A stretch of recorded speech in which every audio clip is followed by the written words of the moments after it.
रथसप्तमी का साजरी केली जाते? काय आहे यामागची पौराणिक कथा? या सप्तमीला अचहल सप्तमी, आरोग्य सप्तमी, अर्क सप्तमी किंवा माघी सप्तमी असेही म्हणले जाते.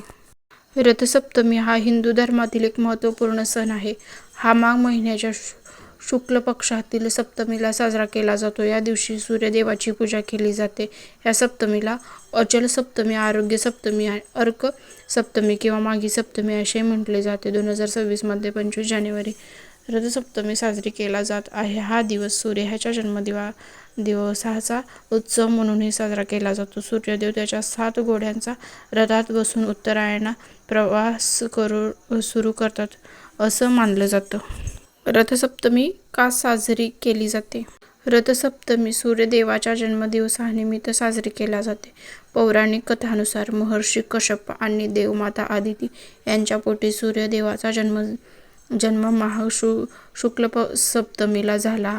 सूर्य हा भगवान विष्णूचा एक रूप आहे. या दिवशी सूर्याने आपल्या 7 घोड्यांच्या रथात बसून जगाला प्रकाशित करण्यास सुरुवात केली. सूर्य उत्तरायणात उत्तर दिशेकडून मार्गक्रमण करतो, त्यामुळे वसंत ऋतूची सुरुवात होते आणि तापमान वाढतो. हा सण सूर्याप्रती कृतज्ञता व्यक्त करण्यासाठी आणि जीवनातील अंधकार दूर करण्यासाठी साजरा केला जातो.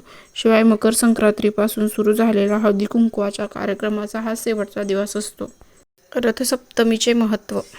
रथसप्तमीचा मुख्य उद्देश सूर्यदेवतेची उपासना करून आरोग्य, समृद्धी आणि पापमुक्ती मिळवणे आहे.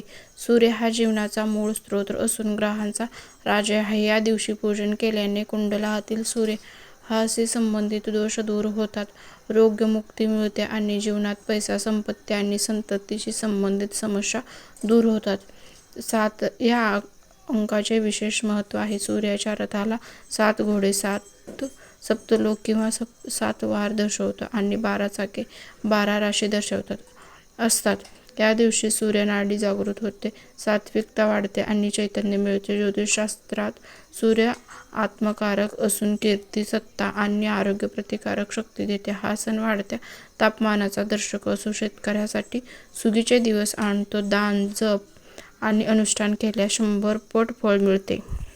रथसप्तमीची पूजा सकाळी अरुणोदयाकाळी केली जाते. यावेळी सूर्योदयाची 12 नावे घेऊन 12 सूर्यनमस्कारही घालण्याबाबत सांगितले जाते. तसंच या दिवशी दूध घातले जाते.